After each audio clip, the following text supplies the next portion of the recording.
PDM के इजलास के 24 घंटे के बाद अंदरूनी कहानी सामने आने लगी है। क्या है अंदर की कहानी, क्या होने जा रहा है आगे? पीडीएम के जो बड़े बड़े दावे थे, अब तक तो यही लग रहा है कि सिर्फ दावे थे, दावों की हद तक थे, उनमें हकीकत कुछ भी नहीं थी। क्योंकि जो जो बातें पीडीएम ने की, जो जो दावे पीडीएम ने किए, बिल्कुल उसके उलट साबित हो रहे हैं। अब जो डिसीजंस लिए जा रहे हैं, यूटर्न भी, जैसे कि कल सदीक ने कहा था कि यूटर्न भी डॉक्टर साहब एक छोटा वर्ड है, यूटर्न से बड़ा कोई लफ्ज़ अगर आपके जहन में तो प्लीज़ इस्तेमाल कीजिएगा। सदीक ही मेरे साथ मौजूद है हमेशा की तरह सेगमेंट में। सदीक, बताइएगा पीडीएम इजलास की 24 घंटे के बाद अब क्या चीजें सामने आई हैं?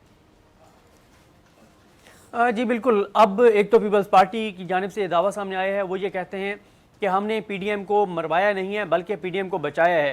पीपल्स पार्टी ये दावा कर रही है कि पीपल्स पार्टी के पास ये खबर आ चुकी थी कि असद कैसर जो स्पीकर कौमी असम्बली हैं वो इनके साथ क्या ऐसा करने जा रहे थे जिससे पीडीएम तो क्या बल्कि अपोजिशन कहीं की भी ना रहती। पीपल्स पार्टी का दावा यह है कि पीपल्स पार्टी को ये खबर मिल चुकी थी कि अगर ये इज्तिमाई इस्तीफे देंगे तो स्पीकर वो इस्तीफे इकट्ठे एक्सेप्ट नहीं करेंगे बल्कि 20-20 लोगों के इस्तीफे वो एक्सेप्ट करते चले जाएंगे और ज़िमनी इंतखाबात होते चले जाएंगे। तो इस तरह से पीडीएम की मुकम्मल तौर पर, अपोजिशन की मुकम्मल तौर पर इस कौमी असम्बली से छुट्टी हो जाती और हुकूमत वहाँ पर ज़िमनी इंतखाबात करवा के अगर जब एक बार इस्तीफे देते तो फिर ये ज़िमनी इंतखाबात कैसे लड़ते। तो इस तरह से वो कहते हैं कि बहुत बड़ा अपोजिशन का नुकसान हो जाता और अगले 2.5 साल जो है वो इतनी अक्सरियत मिल जाती इमरान खान को कि वो 18वीं तरमीम ख़त्म करना चाहता, वो 18वीं तरमीम ख़त्म कर सकता था। वो कोई आइनी तरमीम करना चाहता, वो आइनी तरमीम कर सकता था। और वो ये कहते हैं कि अगर हम ये ना समझाते, ये ना बताते, हम और हमारे जो लीगल माइंड्स हैं वो बर वक्त गाइड ना करते, तो जो काम मौलाना फजलुर रहमान और मुस्लिम लीग नून करवाना चाहते थे, इससे तो असम्बली में इमरान खान को 2/3 मेजॉरिटी मिल जाती।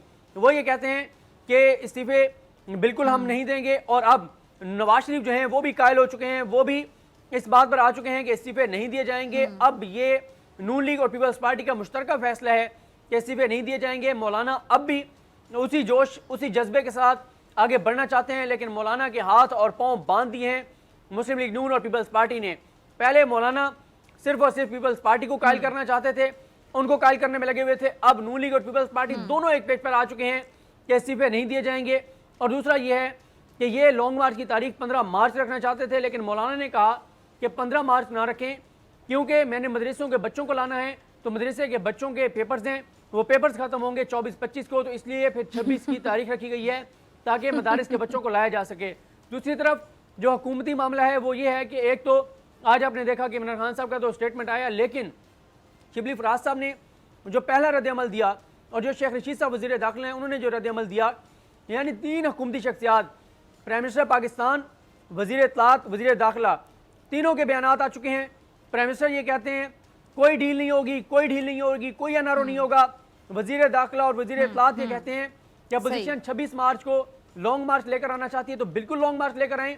अगर इन्होंने कानून को हाथ में ना लिया तो हम इनको कुछ नहीं कहेंगे, इनको फैसिलिटेट करेंगे। बिल्कुल उसी तरह से जैसे इन्होंने इलेक्शन कमीशन के बारे धरना दिया तो हुकूमत ने इनको फैसिलिटेट किया। हुकूमत ने ना सिर्फ ये कि इनको फैसिलिटेट किया, बल्कि मैं खुद उस दिन कंट्रोल रूम में था जब शेख रशीद साहब को ये पता चला कि मेट्रो बंद कर दी गई है, तो उन्होंने इजहार बरहमी करते हुए चंद मिनट के अंदर अंदर मेट्रो ना सिर्फ खुलवाई बल्कि इजाफी बसें चलाई कि अगर कोई इनके एहतजाज में आना चाहता है तो वेलकम, आए मेट्रो पर, जाना चाहता है जाए मेट्रो पर। तो उन्होंने फैसिलिटेट किया इनको और अब भी हुकूमत उसी तरह फैसिलिटेट करेगी। लेकिन ये जरूर है कि इनको डी चौक नहीं आने दिया जाएगा।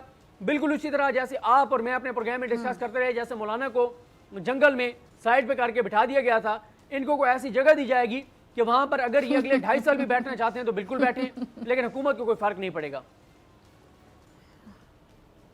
अच्छा, मौलाना साहब की क्रेडिबिलिटी को तो फर्क पड़ेगा। मौलाना साहब की वैसे जो बच्ची कुछ थोड़ी बहुत रह गई है, क्या कहते हैं आप सदीक?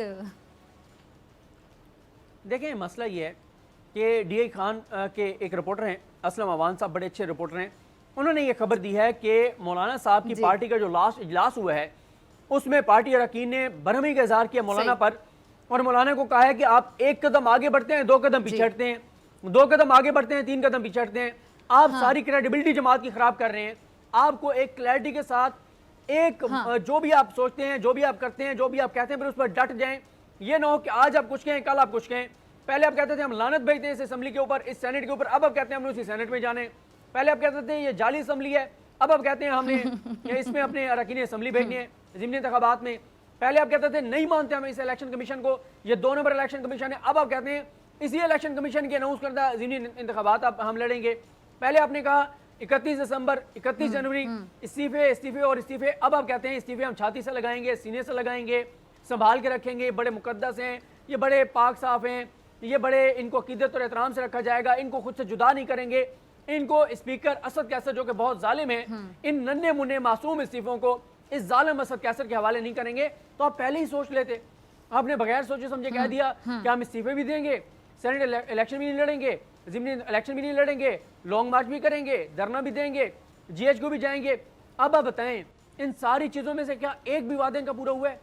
एक भी वादा इन्होंने पूरा नहीं किया, अपना एक भी दावा पूरा नहीं किया, और ये दिन ब दिन याद आ गया, मुझे तो याद आ गया कि बहुत एक जमाना था, हाँ एक कुछ ना एक ज़माना था कि भारत के कुछ ड्रामे बड़े देखे जाते थे पाकिस्तान में। खैर मैं तो बड़ी खिलाफ थी कि पाकिस्तान के ड्रामे देखने चाहिए, और पाकिस्तान के ड्रामों के बारे में पूरी दुनिया में एक इंप्रेशन बहुत अच्छा है कि बहुत अच्छे ड्रामे बनाए जाते हैं पाकिस्तान में। अल्लाह का शुक्र अब लोगों को होश आ गया, अब लोग पाकिस्तानी ड्रामे देखते हैं, क्योंकि भारत वालों ने अपना इमेज खुद खराब कर लिया। एक तो झूठ बोलते थे कि 500 करोड़ 1000 करोड़ से बात उनकी खत्म नहीं होती थी, वहाँ देखा जाए तो बुनियादी ज़रूरियात नहीं है, वहाँ टॉयलेट्स तक तो लोगों के पास है नहीं, झूठ बेचते थे अपने ड्रामों में। दूसरा ये होता था कि उनके ड्रामे खत्म ही नहीं होते थे, मतलब एक ड्रामा चल रहा है, सास बहू पता नहीं कौन सा ड्रामा चला जा रहा है इतने साल, क्योंकि रोज की बुनियाद पर ना कहानी लिखी जा रही होती थी। शायद हफ्ते का स्क्रिप्ट इकट्ठा लिखा जाता था और एंड पता नहीं लिखा जाता था नहीं लिखा जाता था। तो मुझे तो लगता है कि मौलाना साहब की भी सिचुएशन उसी ड्रामे वाली है कि रोज की बुनियाद पे नया स्क्रिप्ट लिखा जाता है। अब कल क्या करना है, 24 घंटे बाद क्या करना है, इनको खुद नहीं पता कि इन्होंने जाना कहां पर है, इनकी मंजिल कहां है, इनकी डेस्टिनेशन कहां है, ये चाहते क्या है। ये वही चाहते हैं जो सबको पता है, एनआरओ चाहते हैं, ढील चाहते हैं, सरकारी बंगला, डीजल और पेट्रोल मुफ्त, बत्ती वाली गाड़ी, सरकारी बंगला, खाने खाबे, असराने, जोराने, अशाइये, नाश्ते, लस्सियाँ, सब कुछ। चले फिर दिल का हाल कह दें ना, और इतनी हिम्मत कर लेना, फिर सदी कितनी हिम्मत कर ले कि दिल का हाल फिर खुल के कह दें कि भाई हम ये चाहते हैं। देखिए ये मशरकी मुआशरा है, और मशरकी मुआशरे में खामोशी का मतलब हाँ होता है, तो वो खामोश है इन चीज़ों के ऊपर। जब हम कहते हैं कि ये चाहते हैं वो खामोश है, तो इसका मतलब है वो यही चाहते हैं, वो हाँ ही समझा जाए। और बाज़ चीज़ें ऐसी होती हैं जैसे खामोशी की एक ज़बान होती है, इसी तरह बाज़ लोगों का चेहरा और आंखें पढ़नी चाहिए, और इनका चेहरा और आंखें आप पढ़ें तो यही पता चलता है कि यही चीज़ें चाहते हैं। सब्सक्राइब करें और बेल दबाएं ताकि कोई खबर रह न जाए।